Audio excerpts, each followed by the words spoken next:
Hello les amis, j'espère que vous allez bien. Rebonjour pour ceux qui étaient là ce matin au Morning Live. J'ai repéré quelques petites cryptos qui m'intéressent en fouillant un petit peu. Vous savez que j'aime bien regarder CoinMarketCap. Je vais vous réexpliquer le process, mais j'en ai trouvé deux superbes et deux un peu des cryptos un peu space, mais qui pourraient nous offrir un joli niveau d'entrée pour ceux qui veulent absolument rentrer dedans. Donc, on va présenter ça. Je préfère vous les présenter en vidéo. C'est plus simple que de vous envoyer un message et au moins vous comprenez les choses. Je reviens juste très vite sur le DAX qui pourrait nous valider notre plan en allant chercher le bas du canal et la zone polarité, l'ancien record qui est l'ancien top de avril. Voilà, qui est là, clac. Hein, cette zone intéressante, on voit que c'est une belle zone effectivement en 4 heures et il arrive gentiment sur notre plan, donc on surveille, on patiente et on va peut-être se positionner sur le DAX dans quelques minutes. On fait un point rapidement sur le Bitcoin qui est pour moi le boss des crypto-monnaies. C'est lui qui va décider de la suite, même si la dominance du Bitcoin baisse un peu. Je vous ai mis un petit graphique explicatif de mon sentiment. Alors, la tendance court terme, elle est évidemment toujours baissière. On est dans un flux baissier. Court terme, on le voit à mon indicateur de flux. Il y a quand même de la divergence. Ça diverge pas mal. On est en train de faire une étoile du matin, mais on a un fanion qui est une figure de continuation baissière qui est cassée par le bas. Et donc, la petite remontada qu'on a aujourd'hui pourrait être simplement le pullback sur, vous voyez, vous avez aussi plusieurs plus bas ici. On a une zone de plus bas ici qui est cassée, qui est peut-être simplement en train d'être pullbackée. Donc, c'est d'un côté un niveau intéressant. On le voit, c'était le 19 mai, c'était le 23 mai, c'était hier. C'est une zone qui est attaquée, mais qui est sauvée à chaque fois. On voit que dans cette zone, par rapport aux mèches, on voit qu'il y a des acheteurs dans ces niveaux-là. Voilà, donc c'est plutôt cool. Mais effectivement, pour l'instant, ce fanion fait peur. Et je vous rappelle que quand on casse un fanion par le bas, on est censé reporter la hauteur de ce qu'on appelle le mât. Le mât nous donne un peu proche des 10 000 $. Donc ça fait flipper. Donc clairement, sur le BTC, je repasserai acheteur uniquement si on réintègre le fanion et donc fausse cassure, qu'on casse la petite résistance qu'on peut tracer désormais en rouge ici et qu'on pète le précédent plus haut. On attend un signal, quitte à rentrer un petit peu plus tard. C'est sûr qu'il vaut mieux rentrer à 35 qu'à 39, mais de l'autre côté, on veut des signaux de retournement sérieux. Donc, je repasse acheteur sur le Bitcoin si et uniquement si il repasse au-dessus des 39 700 $. À l'inverse, si la baisse se poursuit avec ce fanion et qu'on va chercher l'ancien record de 2017, regardez en hebdo, ici la zone 19 000, 19 500, bien ce sera une zone, je l'ai mis au niveau sur lequel je tenterai un achat également. Donc là, on a le cul entre deux chaises, tendance baissière, cassure de fanion, mais en même temps, zone qui a déjà été détectée par les grosses mains comme une zone intéressante, puisque une fois, deux fois, trois fois, on a tenté de casser ça et à chaque fois ça a méché, ça a été sauvé par les acheteurs. Donc les prochaines séances vont être extrêmement décisives. Soit on sauve, on réintègre, on casse le plus haut, il faut payer, c'est fini pour la baisse.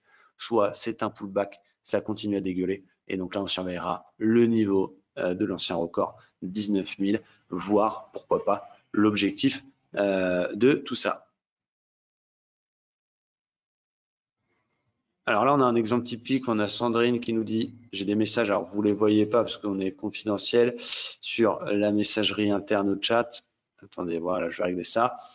J'ai acheté à plus de 50 000 $ pour du long terme. Vaut-il mieux vendre pour acheter plus bas ou garder tranquille sur ma ledger? Bah là, tu es dans la situation du particulier de base qui n'a pas acheté à 3 000, qui n'a pas acheté à 10 000, qui n'a pas acheté à 20 000 et qui a craqué à 50 000 parce qu'il a vu que ça monte, ça monte, ça monte, ça monte. Eh ben, ta décision a déjà été prise. Je ne vais pas te faire la morale, Sandrine. Simplement, là, vendre tout de suite et voir derrière une réintégration et une cassure du plus haut, ce serait dommage. Tu vas pas vendre là pour racheter les 40 000. Donc, patience. Attends une ou deux séances. Si jamais ça redégueule et qu'on casse les plus bas en clôture ou la mèche ici vend, effectivement, et tu rachèteras plus bas. Si ça réintègre, tu gardes ta position et tu vas serrer les fesses, si je puis me permettre, Sandrine. Désolé, mais de parler comme ça. Donc là, ce serait dommage de prendre une décision à chaud. Tu n'es plus à deux jours près. Soit on casse les plus bas et tu dois vendre, effectivement, tu coupes ta position et tu rachèteras plus bas, parce qu'on ne sait pas si on reverra 50 000, on n'en sait rien. J'aimerais bien 100 000, j'aimerais bien 1 million, mais j'en sais rien, j'ai pas de boule de cristal. Donc ton dernier rempart, c'est les 30 800. Et effectivement, si tu vois que ça intègre le fanion, eh bien, tu seras passé dans une phase de stress, mais ce sera fini.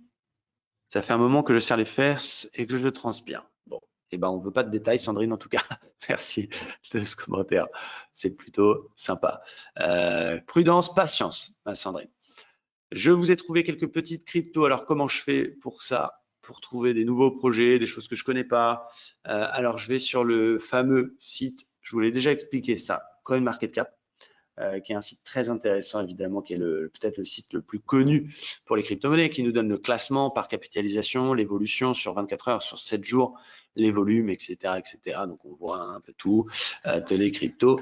Mais surtout, vous avez un outil qui s'appelle, vous allez sur crypto-monnaie, vous allez sur gagnant et perdant, si évidemment vous êtes en français, et vous avez les plus grosses baisses et les plus grosses hausses du jour. Bon, là, on a le Nifty qui prend 14 000%, c'est super, mais il n'y a pas du tout de volume, enfin, il y a peu de volume, 630 000 $, c'est vraiment très, très faible. Donc, le premier filtre que j'applique à cela, c'est le volume. Donc, je vais regarder celles qui ont un très gros volume, sur lequel il se passe quelque chose. Ah, tiens, le streamer. Donc, je vous ai ouvert le streamer. C'est une crypto qui prend 88%. Ce qui est intéressant, c'est une crypto qui surperforme le Bitcoin. Donc ça, c'est plutôt pas mal. Deuxième filtre, je regarde donc la franc circulation, le volume des 24 dernières heures, la capitalisation globale et bien sûr le projet. Donc vous avez toujours le lien du site internet qui vous permet de regarder le projet streamer. Donc plateforme décentralisée pour avoir du temps réel. Si on ne parle pas anglais, on fait clic droit, traduire en français. Voilà, ça va vous traduire en français si mon ordinateur le veut bien. Ah, il veut pas. Ok, bon, c'est pas très grave. Voilà, on lit un peu. Bon, heureusement, je comprends quand même l'anglais, les amis. On regarde un petit peu le projet. On essaie. J'ai évidemment passé déjà ce temps, donc je vais vite. On va pas le faire ensemble sur la vidéo, etc. On regarde. On peut regarder le white paper. Une photo de poisson, je ne vois pas le rapport. On regarde un peu le projet, l'écosystème, la roadmap. Voilà, on essaie d'enquêter un petit peu, de comprendre ce qui se passe au niveau du projet, de lire le white paper et de voir, voilà, est-ce que je m'identifie ou pas au projet. Donc pour moi, je l'ai déjà passé à la moulinette, c'est un bon projet. C'est pas sûr que ça explose, hein, les amis, mais en tout cas, le projet me paraît cohérent. Ensuite, l'étape numéro 2, on va sur TradingView et on essaie de regarder effectivement s'il y a un graphique.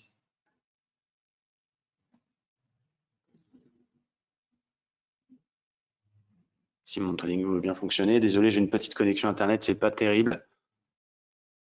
On va se mettre sur le graphique du Bitcoin, ça va être plus simple. Voilà, ça va arriver. Donc ça, c'est la troisième étape. Une fois qu'on a checké les volumes, on a vu qu'il y avait suffisamment de volume pour pas se faire avoir. On a vu que le projet était bon. On a regardé un petit peu la roadmap. On comprend ce que fait la crypto. Hein. Aujourd'hui, beaucoup de cryptos ne sont pas des systèmes de paiement, je le répète, ce n'est qu'un moyen, un peu comme une action pour une entreprise. C'est un projet qui a besoin d'investisseurs et c'est un moyen de lever des fonds. D'accord? Et donc, on regarde si on a le streamer. Le data contre le Tether, j'aime bien regarder les graphiques contre l'équivalent du dollar. Alors, très, très beau graphique, effectivement. Pourquoi? Parce que d'un côté, on a une très belle zone de polarité ici qui a été résistance en 2020, support une première fois en février, explosion avec un passage du coin de 0,07 avec un plus haut à 0,030. Et ici, regardez, on est revenu chercher cette zone. On casse le plus haut précédent et en plus, on casse, si vraiment on suit l'analyse technique, une résistance. Donc, il prend les corps et qui passe par deux corps, qui a bloqué aussi une troisième fois en mai. Et donc, on est en train de casser ce bazar-là. Donc, ça m'intéresse. Ça m'intéresse. Quatrième check, le ratio gain sur perte. Si j'achète, par exemple, ce soir, si ça clôture comme ça, et que j'achète ici, je vais viser quoi? Je vais viser les plus hauts dans un premier temps précédent, puis mon objectif moyen terme va être le record historique. Je ne vais pas viser 0,50, on n'y est jamais allé. Ensuite, je vais mettre un stop sous les plus bas, donc sous la mèche ici. Quel est mon ratio gain sur perte? j'ai un ratio de 1,50. Quel est le ratio que je veux minimum pour me positionner sur des choses? 1,50. Est-ce que le money management valide mon projet d'acheter le data? Oui. Donc là, j'ai tous les filtres qui sont au vert. Dernier filtre, c'est celui du marché. Où est-ce que je peux acheter cette crypto? Est-ce que cette crypto est disponible sur Uniswap uniquement? Il faut que je la swap contre l'Ethereum, etc., etc. Ou est-ce qu'elle est sur les différentes places de marché? Quand vous êtes sur la page CoinMarketCap d'une crypto, vous allez sur marché et donc vous allez regarder. Et là, belle magie, elle est sur Binance. Donc ça, c'est plutôt cool. Elle est sur Gate, Uniswap, Bitfinex, d'autres exchanges un petit peu plus confidentiels, mais c'est là où il y a du volume. Il y a 103 millions de volume sur Binance contre le USDT. Bon, bah, c'est super. Donc là, on a une belle crypto, on a un projet, on regarde un petit peu dans le détail. Si vous n'avez pas compris, je ne prends pas le temps de le faire en vidéo, sinon cette vidéo va durer 2 heures, mais on regarde tranquillement les choses. Donc, premier crypto intéressante, le streamer Data USDT. Tous les voyants sont au vert, elle me plaît et on la garde de côté. Deuxième crypto que je vous ai détecté toujours sur les mêmes modèles, c'est le Selfkey. Selfkey qui est une crypto en 409e position des plus grosses capitalisations. On a 54 millions de dollars de volume sur les 24 dernières heures. La capitalisation globale actuellement est de 62 millions de dollars. C'est beaucoup d'argent, mais c'est encore tout petit par rapport à d'autres projets qui servent à rien et qui valent déjà des centaines de milliers de dollars. On regarde un petit peu le site internet. Donc là, ce que j'ai compris du projet, c'est d'ailleurs, ça me fait penser à l'application de mon ami Marc et son It's Me. C'est une application d'authentification, voilà, d'accès à la DeFi en un clic, self-key. Voilà, ça vous permet de vous identifier, etc., etc. Vous contrôlez vos documents, vous contrôlez vos data et vous vous identifiez sur les différents sites financiers, DeFi, banque, etc., etc. Donc c'est plutôt pas mal.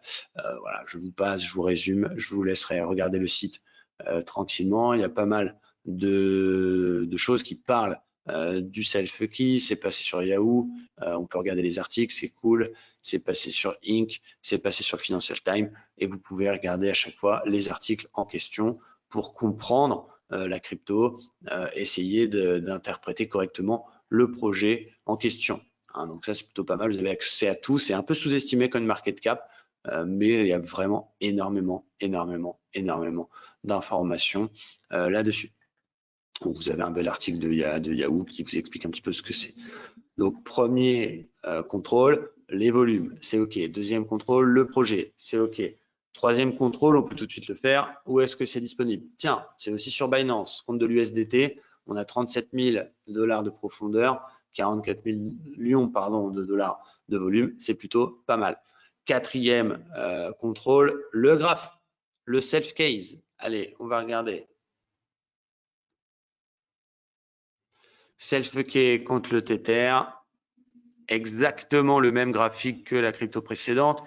Très belle zone de polarité. Alors, c'est dommage de ne pas l'avoir repéré à 0,007. On aurait déjà fait x2, mais c'est pas très grave. Très belle zone de polarité. Résistance, résistance, support, support. Oblique en cours de cassure. Si ce soir en clôture comme ça, j'achète. Quel est mon RR? Si j'achète par exemple sur les niveaux actuels et que je vise à moyen terme un retour, non pas sur les records historiques, mais sur la clôture la plus haute et que je mets un stop sous les plus bas, j'ai un ratio idem 1,60. Donc, j'ai le bon ratio pour me positionner. Donc, voilà un petit peu. Alors après, certains là joueront un peu plus serré, mettront un stop sous le pullback. S'il y a un pullback sur la résistance, chacun met sa petite mayonnaise, met sa petite popote. En étant safe, en étant prudent, j'ai un très beau projet, un projet d'authentification sur une application décentralisée pour s'authentifier, etc., etc. C'est plutôt pas mal. Je vous laisse lire le site internet en détail pour que vous aussi, vous puissiez comprendre le projet dans les détails. Mais moi, personnellement, j'aime bien Selfcase qui voilà, me plaît graphiquement d'abord, me plaît parce qu'elle évolue à contre-tendance malgré la baisse du Bitcoin. On peut voir que voilà, elle a été pas du tout, elle a été impactée comme toutes les autres cryptos, mais depuis quelques jours, elle sort, elle évolue dans l'autre sens. Donc ça, c'est intéressant de voir une crypto effectivement qui évolue à l'envers du boss. Et en plus, c'est sur les bonnes places de marché. Et en plus, les graphiques sont intéressants, les RR sont là, tous les feux sont ouverts. Donc j'aime bien ces deux projets-là. Bien évidemment, si le Bitcoin se met à dégueuler et retourne sur les 20 000, eh bien, ces cryptos auront plus de probabilité de baisser. Donc, vous pouvez également attendre d'y voir plus clair sur le Bitcoin avant de vous positionner. Moi, je suis là pour vous donner mes sentiments, des avis et ce que je vais faire. Moi, je vais les acheter ce soir, si jamais elle clôture les deux comme ça. Pourquoi? Parce que déjà, je vais y investir une somme raisonnable et que je peux me permettre de perdre. Et en plus, si jamais on a un drawdown, ça ne va pas impacter ma vie et je patienterai tranquillement. Donc voilà ces deux cryptos. N'hésitez pas à me dire ce que vous en pensez dans le chat. Si vous aimez bien ce que je vous montre, est-ce que vous trouvez ça cohérent au niveau de ces projets? Est-ce que vous trouvez ça joli? Mettez-moi un petit message, ça fait toujours plaisir de voir qu'il y a des réactions sur les vidéos qu'on fait. N'hésitez pas à me donner votre retour, les amis. Allez, on ne fait pas son timide.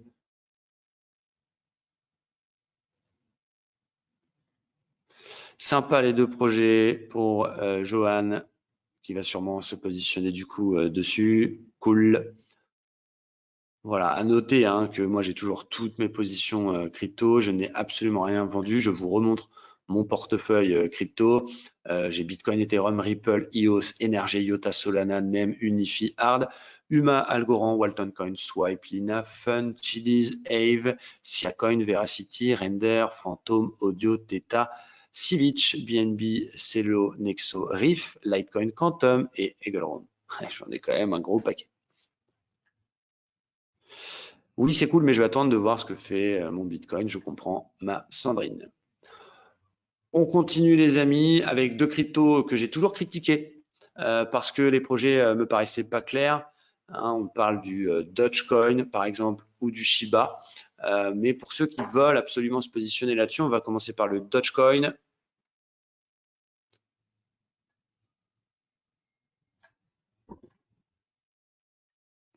Attention au Dogecoin. Attention au Dogecoin. Pourquoi?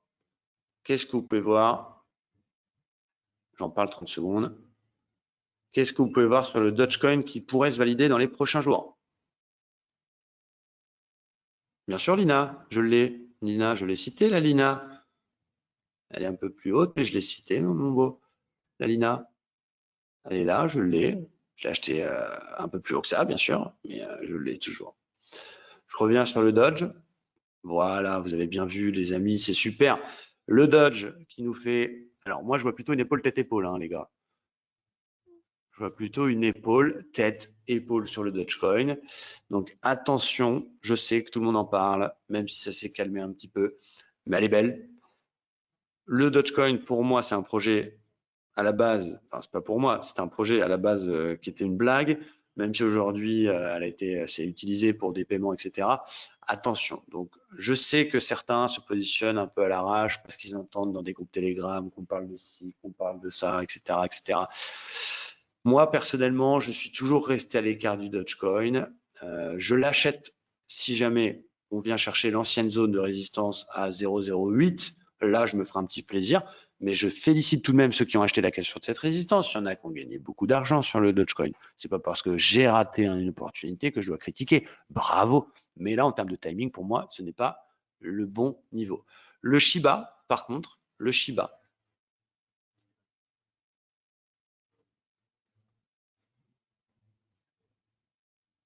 on va regarder le Shiba. Alors, le Shiba contre du Tether. Alors, est-ce que je peux l'avoir? On va regarder le graphique de Poloniex. Est-ce que j'ai de l'historique sur le Shiba? Le Shiba, donc, a explosé littéralement hein, 0,0000135, 0,0003369.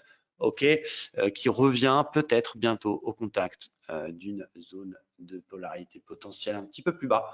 Donc c'est un truc que je surveille tranquillement. Voilà, je vais mettre une petite alerte sur ce niveau-là. Et peut-être, si jamais on vient chercher cette zone, peut-être que j'achèterai pour le sport un petit peu de Shiba. Donc voilà mon avis sur ces deux cryptos un peu fofolles, Shiba et Dogecoin. Bon, il y a une épaule tête épaule sur le Dogecoin, attention. Et le Shiba, qui peut revenir sur un niveau intéressant. L'Ethereum que j'ai acheté à 2005, on est à 2005 pour l'instant, on est pile poil à mon prix. J'aime bien l'Ethereum, on est sur un beau support oblique, faut pas que ça casse. C'est très intéressant parce que c'est aussi 0,5 pardon, 50% de toute la hausse, donc ça reste un niveau intéressant. Pardon, je suis en train de lire votre question en même temps. Je surveille de près donc les choses. J'ai acheté à 2500, je vous ai envoyé un signal. Pour l'instant, je trouve que c'est un très beau niveau. Dernière crypto du portefeuille que j'aime vous analyser, c'est le Solana, auquel je crois beaucoup, j'en ai beaucoup, qui est venu chercher 61,8, qui était un top niveau d'entrée, qui voilà, ne subit pas la même baisse que le Bitcoin. Il se fait son petit bonhomme de chemin de son côté. C'est vraiment bien, bravo à ceux qui ont gardé. Dernière crypto que je vous présente, c'est une crypto, je vous l'ai déjà présenté, c'est le Oliseum, qui est très très bas. Il y a eu un lâcher d'Oliseum qui a fait un peu chuter le cours. Je vous donne un petit tuyau sur Oliseum. C'est un réseau social, un petit peu comme TikTok, qui vous permet de suivre vos stars favorites, qui a été créé par Iniesta, par Puyol, par ce genre de personnes. Je vous invite vraiment à télécharger l'application. Bon, il n'y a pas encore trop de contenu. Vu que c'est des Espagnols qui l'ont créé et des Andorrans, bien c'est plutôt axé sur le public espagnol. Donc toutes les stars, tous les gens qui vont s'y inscrire. Si vous regardez la roadmap, vous voyez là, vous avez les 3 fondateurs. C'est quand même pas n'importe qui. Si vous regardez la roadmap, c'est que des mecs espagnols, Jorge Martín, désolé pour mon accent, Eneco Acha, Alberio Vera, Jorge Fernandez, Tony Bou, et donc vous avez pas mal de stars qui arrivent. Je connais le projet par cœur puisque je connais des gens qui font partie du Oli. J'en ai beaucoup des Oli, vraiment beaucoup. J'y crois beaucoup. C'est une application qui peut faire un flop mais qui peut aussi exploser. Qui aurait pu prévoir que TikTok fonctionne et vale des milliards, pardon, quelques années à peine après sa création. Là, le but, c'est d'interagir avec ses stars préférées, de pouvoir s'offrir un moment avec Iniesta, le maillot de foot, faire des challenges avec lui. Voilà, les applications comme ça, les réseaux sociaux, ça gagne de l'argent par la publicité, par les datas qu'elles engrangent, plus que autre chose. Mais c'est vraiment un truc qui peut exploser. Pourquoi? Parce qu'on est dans un monde hyper connecté, on est dans un monde où on peut avoir accès à ses stars et échanger avec elles en direct. Et ça, c'est cool. Et il y a de plus en plus de stars qui vont arriver. Et il y en a une très, très grosse. On me l'a reconfirmé. Je ne peux pas vous le dire, mais vraiment quelqu'un qui fera exploser l'application. En plus, ils sont en train de sortir des NFT à l'effigie des stars qui sont inscrits sur l'application. Et j'ai eu une info sur Oli. Elle va bientôt être listée sur plusieurs exchanges décentralisés majeurs. Donc, bon, il y a peut-être un petit coup à faire pour ceux qui ne sont pas encore dans le Lyséum. Seul petit bémol, c'est que pour l'instant, si vous voulez en acheter, eh bien, vous devez avoir des Ethereum sur MetaMask et ensuite les swapper sur Uniswap. Donc, vous allez aller sur Uniswap, vous allez dire je veux du Oli, vous allez donc échanger votre Ethereum ou vos Ethereum contre du Oli en les swappant. Et ensuite, vous ajouterez le contrat Oli à votre portefeuille Ethereum, MetaMask, pardon, de façon à l'avoir listé. Tout ça, ne vous inquiétez pas, si vous voulez, je vous accompagnerai là-dedans. En tout cas, Oli, c'est toujours un projet auquel je crois. Je sais que j'en avais parlé beaucoup plus haut. Moi aussi, mes premiers, je les ai achetés beaucoup plus haut. Cela dit, j'ai remis une très, très belle couche tout en bas sur 0,012, je crois. Et donc, j'y crois, je garde. Ils nous ont proposé en plus du stacking à 50% par an, donc sur 2 ans. Donc, je vais avoir le double de Oli. Donc voilà, je vous la présente parce que c'est une belle crypto, parce que c'est un beau projet. Le graphique, il a une sale gueule, on va pas se mentir. Mais voilà, c'est quelque chose qui, dans les prochaines années, peut exploser. Ça peut être un réseau social qui fonctionne. Il y a des gros noms dans les fondateurs. Si vous regardez le site Oliseum et que vous regardez, c'est où? C'est ici, je crois, un tout petit peu plus bas. Voilà, la roadmap, le white paper de cette crypto. Moi, je pense pas qu'Iniesta fasse ça pour faire un coup et puis s'en aller avec les Ethereum. Hein. C'est un gars qui est multimillionnaire. Donc, s'il est dans le projet, c'est pour le long terme, c'est pas pour arnaquer les gens. Et quand vous regardez les personnes qui participent au projet, c'est quand même pas des clowns. Donc, vous avez Carlos Puyol, vous avez Iniesta, vous avez De La Peña, vous avez Kevin Mitnick. Pour ceux qui connaissent, c'est l'un des hackers les plus connus du monde. Donc voilà, quand même pour info, c'est pas n'importe qui. Vous avez une banque andorrane qui s'appelle le Crédit Andorran qui est dedans aussi. Donc bref, beau projet. Voilà, ça vaut peut-être le coup pour vous de mettre un petit billet. Voilà, si ça arrive à $1, c'est super.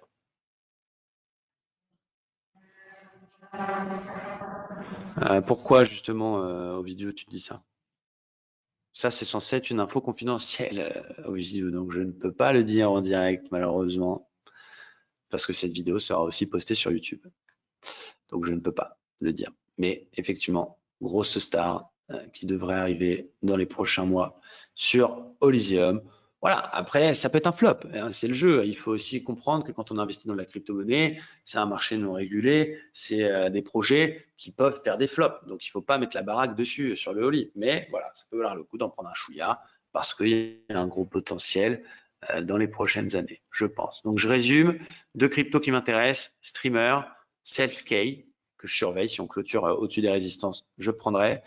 Le Shiba, en cas de repli un petit peu supplémentaire sur l'ancien top, zone polarité potentielle. Attention à l'épaule tête-épaule sur le Dogecoin. Et puis le Oli, qui est une crypto que j'aime bien et qui peut effectivement booster, pumper sur les prochaines années. Il y a une crypto aussi que j'avais acheté qui me fait marrer, qui s'appelle le QMIS, c'est le Cum Rocket. C'est une crypto qui a énormément de volatilité. C'est une crypto porno. Je vous en parle. J'avais aimé le projet parce qu'il ne faut pas se mentir. Sur Internet, qu'est-ce qui fait du fric? Le porno, ça marche évidemment énormément. Visiblement, Elon Musk aime le Cum Rocket puisqu'il y a quelques jours, il l'a fait pumper, il l'a fait exploser en retournant sur ses plus hauts précédents à 0,20, un petit peu plus haut même, juste en un seul tweet. J'aime bien le Cum Rocket. J'en ai aussi quelques-uns. J'en ai 5000 des Cum Rocket que j'ai acheté malheureusement un petit peu plus haut que le cours actuel. Mais j'aimais bien le projet. C'est une place de marché NFT pour. Alors, je vais pas vous montrer le site parce qu'il y a des nénés, il y a des fesses, mais pour les fans, vous êtes fan d'une star de porno, et bien vous allez pouvoir acheter un NFT, une vidéo que seul vous allez pouvoir visionner, posséder. Donc voilà, c'est en développement, on en est au tout début, mais c'est un projet que j'aime bien également. Je vous en parle parce que c'est fun. Voilà les amis pour cette petite revue de marché. Donc quelques nouvelles cryptos que je vais ajouter dans mon portefeuille. Un avis un peu détaillé sur le Bitcoin avec pour l'instant un fanion cassé par le bas, ça sent mauvais, ça donne un objectif autour des 10 000 $. Il y aura la zone à 19 000 qui m'intéressera. Et donc tant qu'on est dans ce flux baissier, attention. Cela dit, ça peut être une fausse cassure. C'est une zone qui a été rachetée déjà 3 fois. Si on réintègre le fanion et qu'on casse le précédent plus haut, eh bien ça y est, ce sera fini certainement pour la baisse et on repartira en phase de hausse. Voilà, et j'ai pas de boule de cristal, je ne vais pas m'amuser à dire 100 000, 1 million, 500 000 pour le Bitcoin, je n'en sais absolument rien. Simplement, je vous recommande la plus grande prudence, les amis, sur vos investissements crypto et faites-le toujours uniquement avec de l'argent que vous pouvez vous permettre d'investir, d'attendre, voire de perdre en attendant. Voilà, et que ce soit pas quelque chose qui vous motive pour bouffer. Pour les abonnés Livestream Trader, il n'est pas impossible que je vous envoie un SMS si j'achète le DAX parce qu'on arrive sur ma zone et donc on n'a pas encore de signal, mais ça devient intéressant. Vous voyez, ce matin, je fais une petite parenthèse au Morning Live, mais vous aviez tous vu la bulle ici. Vous voyez comme quoi les bulles, non seulement, il faut qu'elles apparaissent sur des zones de support, et en plus, il faut qu'elles soient confirmées. Donc, attention à ne pas anticiper les abonnés. Quand vous voyez des bulles comme ça, j'ai vu dans le Discord que ça s'excitait un petit peu, mais voilà, il n'y avait pas eu de confirmation, donc il n'y avait pas à rentrer dans notre DAX. Ça va arriver. Voilà pour les cryptos. Je vais mettre cette vidéo sur YouTube, comme ça vous pourrez la regarder en replay, et puis on suivra ces projets au fur et à mesure des semaines à venir. Merci à tous, bon appétit et je vous dis à très bientôt. Ciao, bye bye.